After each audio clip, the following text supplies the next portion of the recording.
এই আমার এই চুড়িদারটা পরে আছে, এটা তো ব্যবহার করি না, ওই জন্য চুড়িদারটা দিয়ে ফ্যানের একটা স্ট্যান্ড ফ্যানের একটা কভার বানাবো। আগে আঁকবো, এঁকে তারপরে কাটবো। এঁকে ফেলেছি, ড্রয়িং করে নিয়েছি স্ট্যান্ড ফ্যানের ওটা বসিয়ে, এবারে এটাই কাটবো। লাইনিং দিয়ে দুটো পার্ট কেটে ফেললাম চুড়িদারের পার্টগুলো। এবারে এটা লাইনিং দিয়ে আগে সেলাই করে নিই, তারপর টোটালটা জুড়ে দেখাচ্ছি। ফ্যানে লাগানোর পর এরকম দেখতে পাচ্ছি।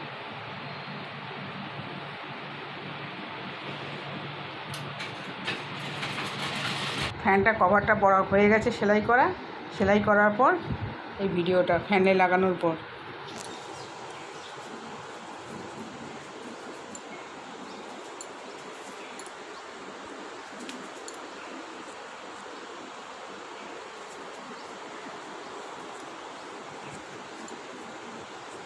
কেমন বানালাম জানিও কিন্তু।